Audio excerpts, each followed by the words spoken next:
కాగితాలంటే తెలియదు. ఆయనకు ఎంతసేపు కనీసం పేపర్ ఇచ్చి చదివే పరిస్థితి కూడా ఆయనకు లేదు. ఈరోజు రైతుల్ని పరామర్శిస్తామని బంగారపల్లి మార్కెట్ యార్డ్కి వస్తే ఇదేదో పబ్లిక్ మీటింగ్ లాగా తయారైపోయి వచ్చాడు ఆయన. దాన్ని మేము ఆక్షేపిస్తున్నాం. అంటే మొట్టమొదటిగా ఒక పత్రికా విలేకరి మరి శివ అని ఆంధ్రజ్యోతి రిపోర్టర్ కొట్టిన దానికి మేము మరి కొట్టి హాస్పిటల్లో ఉన్నాడు ఈరోజు. దానికి నేను ఈరోజు మరి పత్రికా సోదరుల ముఖంగా దాన్ని నేను ఖండిస్తున్నా. ఎవరైనా కూడా మరి మూడో సింహం అంటారు పత్రికలు, మరి అట్టా వాళ్ళని కొట్టి ఈరోజు హాస్పిటల్ పాలు చేశారంటే దాన్ని నేను ఖండిస్తున్నా. అదేవిధంగా ఈరోజు ఒకసారి ఆలోచిస్తే సెంట్రల్ గవర్నమెంట్ ఆయనకి 16 రూపాయలు ఇచ్చిందని చెప్పాడు. తప్పులు చెప్పే దాంట్లో ఎక్స్పర్ట్ ఆయన ఎవరు, ఈ జగన్మోహన్ రెడ్డి. వాళ్ళు అడిగినారు, అడిగితే క్లియర్గా మరి మినిస్టర్ అక్కడి నుంచి పంపించున్నారు. ఎవరు, కృషి భవన్ నుంచి మరి సెంట్రల్ మినిస్టరు పంపించుండేది. ఏమని పంపించారంటే 20 కేజీలు 20 క్వింటాల వరకు అంటే 5 ఎకరాలలో మాత్రమే తీసుకోవాలా. అది లిమిట్ ఎంత అంటే 2,50,000 టన్నులకు మాత్రమే మేము ఇస్తాము. దాంట్లో కూడా 50% వాళ్ళు 50% స్టేట్ గవర్నమెంట్ ఇస్తాము. అది కూడా మీరు లెక్కలు ఇచ్చినాక, లెక్కలు 6 నెలలు అవ్వచ్చు, అప్పుడు ఇస్తాము అనే విధంగా చెప్పారు. ఇది నేను ఒకటే అడుగుతున్నా, జగన్మోహన్ రెడ్డి నిన్ను మరి చంద్రబాబు నాయుడు ఈ గాడిదలు కాస్తున్నావా అని అన్నాడు. నేను దీన్ని తీవ్రంగా ఆక్షేపిస్తున్నా. నువ్వు నేను మాట్లాడకూడదు కానీ గాడిద గుద్దలో ఏలిపెట్టావరా నువ్వు, మంచిది కాదని చెప్తున్నా, మంచిదనంగా చెప్తున్నా. నువ్వేం చెప్తావు మరి? సీజన్ అయిపోయినాక ఇప్పుడు వస్తావా నువ్వు చిత్తూరుకే? సీజన్ అయిపోయినాక ఇప్పుడు వస్తావా? పోనీ ఎప్పుడైనా ఈ 10 ఏళ్లలో మరి నీ టెన్యూర్ అపోజిషన్లో 5 ఏళ్ళు ఉన్నావు, గవర్నమెంట్లో 5 ఏళ్ళు ఉన్నావు. ఎప్పుడైనా కూడా సరే నువ్వు ₹1 రైతులకు సబ్సిడీ ఇచ్చావా?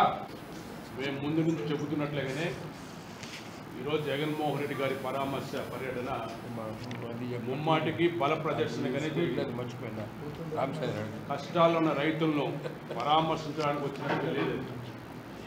ర్యాలీలతో బల ప్రదర్శన చేసుకుంటూ ఒక బహిరంగ సభలాగా చిత్రీకరించిన దాన్ని ఈరోజు ఆయన పరామర్శ యాత్రను బల ప్రదర్శనగా మార్చుకున్నాడు.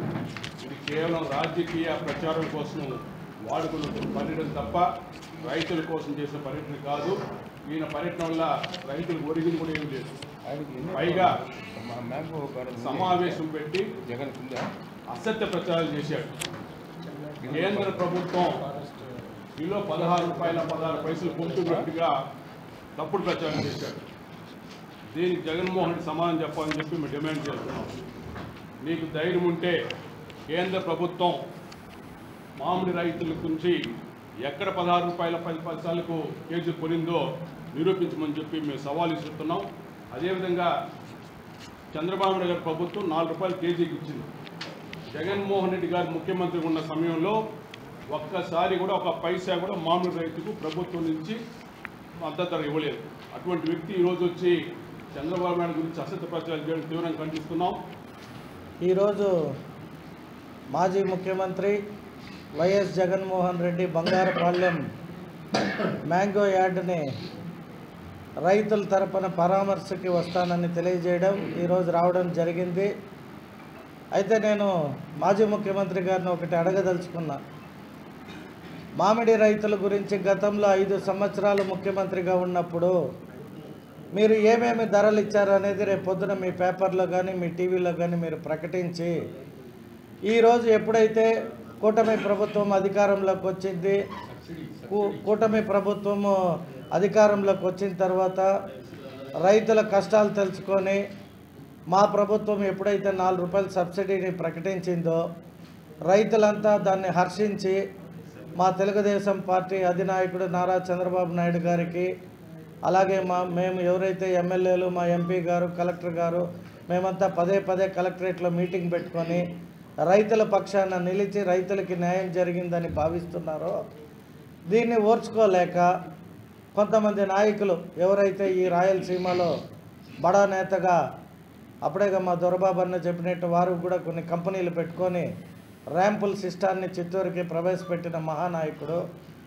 వారి మాజీ ముఖ్యమంత్రి గారిని పిలిపించి ఏం సందేశం ఇచ్చినారో మాకు అర్థం కాలేదు. ఎందుకంటే ముందుగా మీ పార్టీలో ఉన్న నాయకుడు ఏం ధర ఇస్తూ ఉన్నాడు అనేది ఒక రేట్ పబ్లిక్కి తెలియాలి. 3 రూపాయలు, 3 రూపాయలు రైతులకు ఇచ్చి 3 రూపాయలు ప్రోత్సహిస్తూ ఎక్కడికక్కడ ర్యాంపులు ఓపెన్ చేయించి, గతంలో మా తెలుగుదేశం ప్రభుత్వం అధికారంలో ఉన్నప్పుడు ఎక్కడ కూడా ర్యాంప్ సిస్టమే లేదు.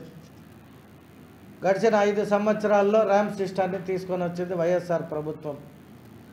మేము ఎప్పుడైతే ఒక రైతుల కష్టాలను తెలుసుకొని రైతులకి ఎంతవరకు అయితే ఖర్చు వస్తుందో దానిపైన పదే అగ్రికల్చర్ కమిషనర్ గారు కావచ్చు, అగ్రికల్చర్ మినిస్టర్తో కావచ్చు, అలాగే మా కలెక్టరేట్లో అనేక మంది అధికారులతో చర్చించి 12 రూపాయలుగా రైతుకి ఖర్చు వస్తుంది అని భావించినాక అట్లీస్ట్ 8 రూపీస్ మేమందరూ డిమాండ్ చేసాం. ఎవరిని? ఇండస్ట్రియలిస్ట్ ఎవరైతే ఇండస్ట్రీస్ పెట్టుకుంటారో పల్ప్ ఇండస్ట్రీ వారిని 8 రూపాయలు, ప్రభుత్వం 4 రూపాయలు ఇచ్చే విధంగా మేము నిర్ణయం తీసుకొని రైతులకు న్యాయం చేయడం జరిగింది. ఈరోజు ఏదో రైతులకు అన్యాయం జరిగిపోయింది కూటమి ప్రభుత్వంలో, నారా చంద్రబాబు నాయుడు రైతులకి ద్రోహి అనుకుంటా ఆయన దండయాత్రకు బయలుదేరాడు.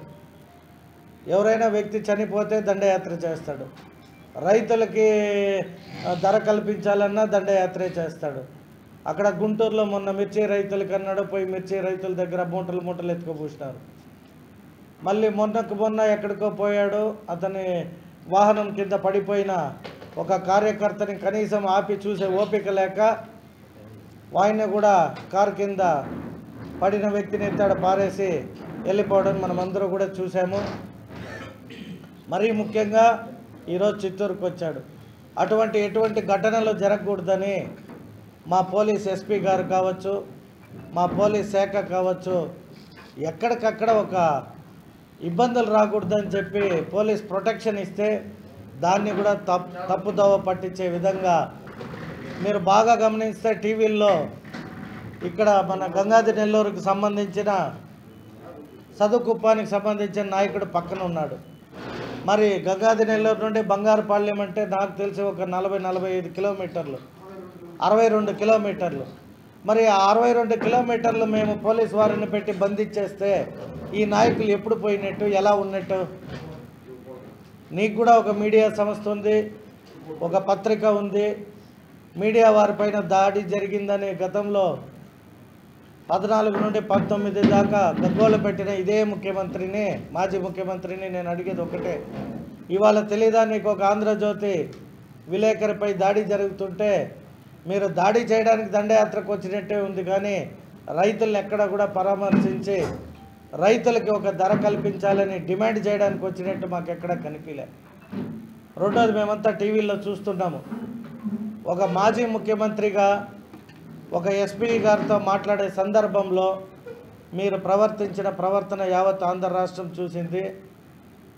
ఒక ఛాలెంజింగ్ చేస్తూ పోలీసులపైకి బండిని పంపిరా అనే విధంగా మీ ఒక ప్రవర్తనని మేమంతా టీవీలో చూడడం కూడా జరిగింది.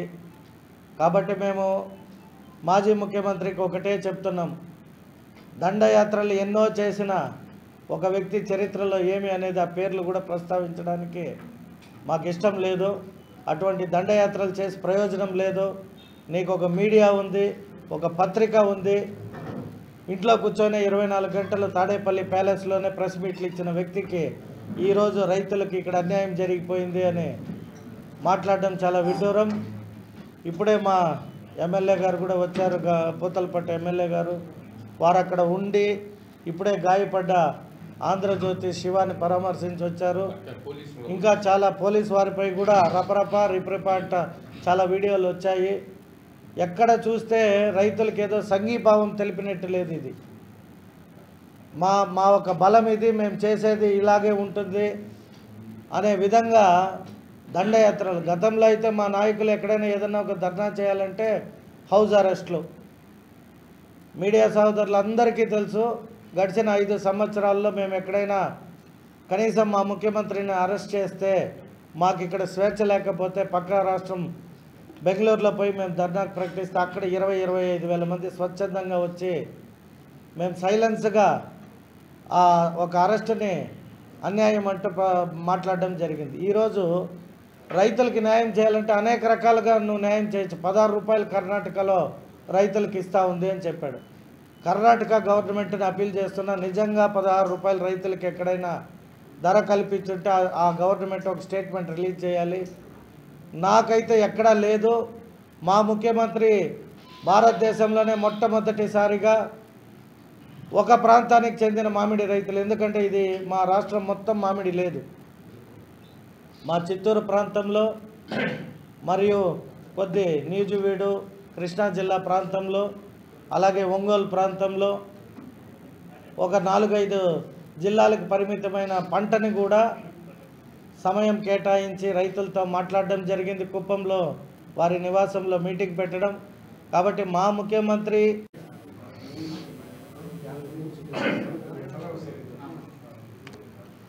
పాత్రికేయ మిత్రులందరికీ కూడా నమస్కారం. ఈరోజు రక్తం రుచి మరిగిన క్రూర మృగం దాహంతో కనిపించిన ప్రతి ప్రాణి మీద ఏ విధంగా దాడి చేస్తుందో ఆ విధంగా అధికార దాహంతో విచ్చలవిడిగా ఏది దొరికితే దాంతో రాజకీయం చేసి అధికారం పొందాలన్నటువంటి దుర్బుద్ధితో వైఎస్ జగన్మోహన్ రెడ్డి వైఎస్ఆర్ కాంగ్రెస్ పార్టీ చేస్తున్నటువంటి దురాఘాతాలకు ఒక ప్రత్యక్ష రూపమే బంగారుపాలెంలో జరిగినటువంటి ఇన్సిడెంట్. నేను మొదటి నుంచి అడుగుతున్నా, నువ్వు ఎందుకు వస్తున్నావయ్యా చెప్పు అని, ఎందుకు వస్తున్నావో చెప్పు అని మొదటి నుంచి అడుగుతున్నా, ఇప్పుడు కూడా అడుగుతున్నా. నువ్వు ఎందుకు వచ్చి వెళ్ళావో చెప్పు, ఎందుకోసం ఇక్కడికి వచ్చావు, నువ్వు చేసిన ప్రకటనేమి, నువ్వు చేసిన దురాగతమేమి, నువ్వు చెప్పిన మాటలేమి, నువ్వు చేసిన చేతలేమి, సమాధానం చెప్పాలా. ఒక బాధ్యతాయుతమైనటువంటి పార్టీ నాయకుడిని నిలువరిస్తారా, పోలీసులు పెట్టి అడ్డుకుంటారని నీతి మాటలు మాట్లాడిన నోటితో నువ్వు ఒక్క రైతుతో అన్నా మాట్లాడావా, నిజం చెప్పాలా. ఒక మండీ వ్యాపారితోనైనా మాట్లాడావా, నిజం చెప్పాలా. బంగారుపాలెం మార్కెట్ యార్డ్లో 70 మండీలు ఉన్నాయి. 70 మండీల్లో ఒక్కొక్క మండీ నువ్వు చుట్టూ తిరిగి వచ్చినా అరగంట పట్టదు. కనీసం 2 మండీలైనా తిరిగావా, ఆ మండీల్లో ఏ కాయలు ఉన్నాయైనా చూసావా, నువ్వు ఏం సాధిద్దామని వచ్చావు, జనానికి ఏం చెప్దామని వచ్చావు. సిగ్గు లేకుండా ఎగ్గు లేకుండా ఈ రాష్ట్రంలో బలాదూరుగా తిరుగుతున్నందుకు నిన్ను చూసి జనం సిగ్గుపడుతున్నారు. హెలిప్యాడ్ నుంచి మార్కెట్ యార్డ్కి 4.4 కిలోమీటర్ల దూరం. హైవేలో అయితే కారులో వస్తే కనీసం స్పీడు 60 కిలోమీటర్లో 30 కిలోమీటర్లు వచ్చినా 10 కిలోమీటర్లు వచ్చినా ఎంతసేపట్లో అక్కడికి చేరుకోవచ్చు.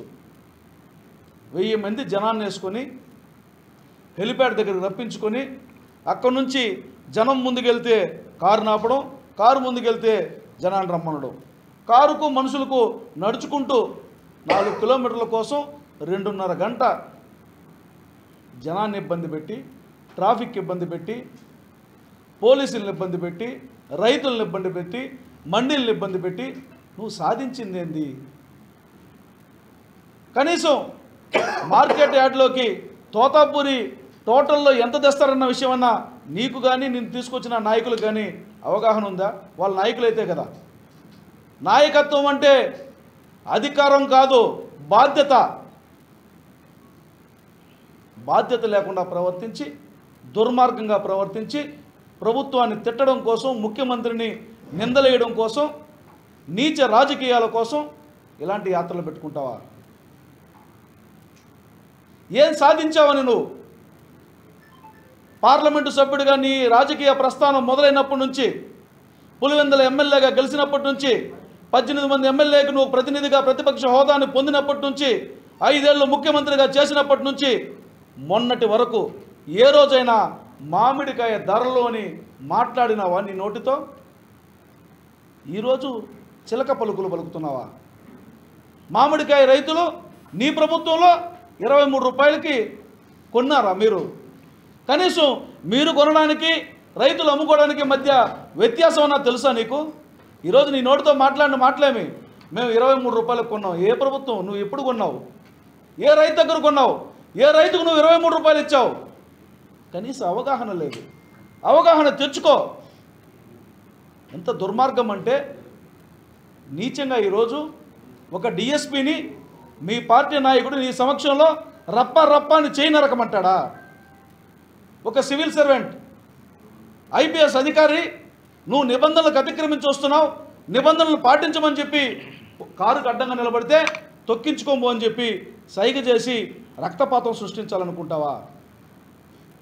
నీ పార్టీకి సంబంధించినటువంటి ఒక ఎమ్మెల్యే మద్యం పంచి డబ్బులు ఇచ్చి జనాన్ని తోలుకొచ్చి ఆ సమయంలో డిస్ట్రిబ్యూషన్ సరిగ్గా లేదని ఒక గుంపుగా చేరుకొని కొట్టుకుంటే గాయాలైన వాళ్ళని తీసుకొచ్చి పోలీసులు లాఠీచార్జ్ చేసినారని చెప్తావా?